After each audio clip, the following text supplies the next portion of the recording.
segment focuses on legal proceedings involving Beleman Mugabe and Tobias Matodze, two accused whose name became central to a case shaped by a plea strategy, missing evidence, and judicial discretion. While both stood before the same court, their legal position, charges, and ultimate consequences differ significantly.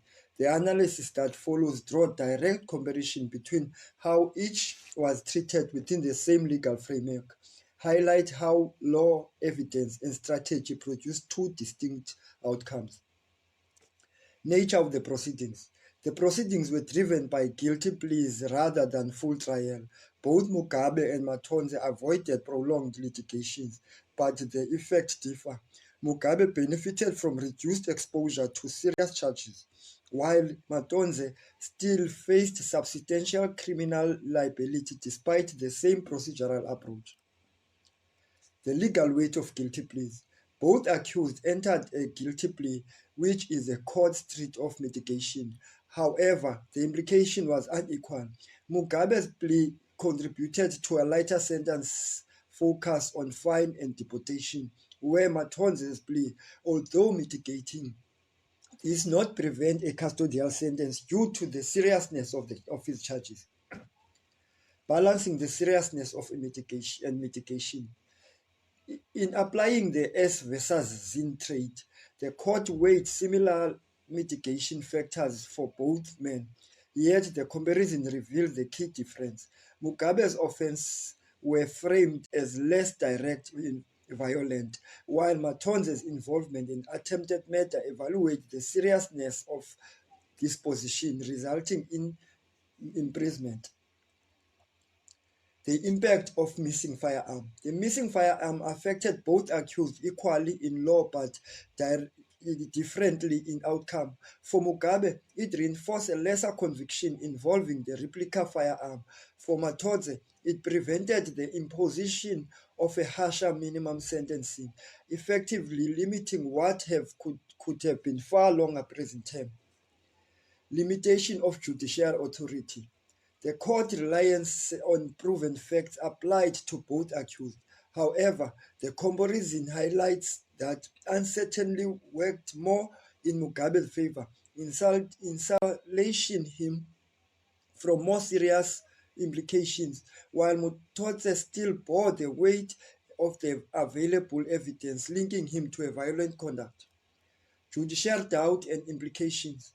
Judicial doubt affected both men, but in different ways. The magistrate suggested that one may have taken the blame introduced uncertain that could not be resolved.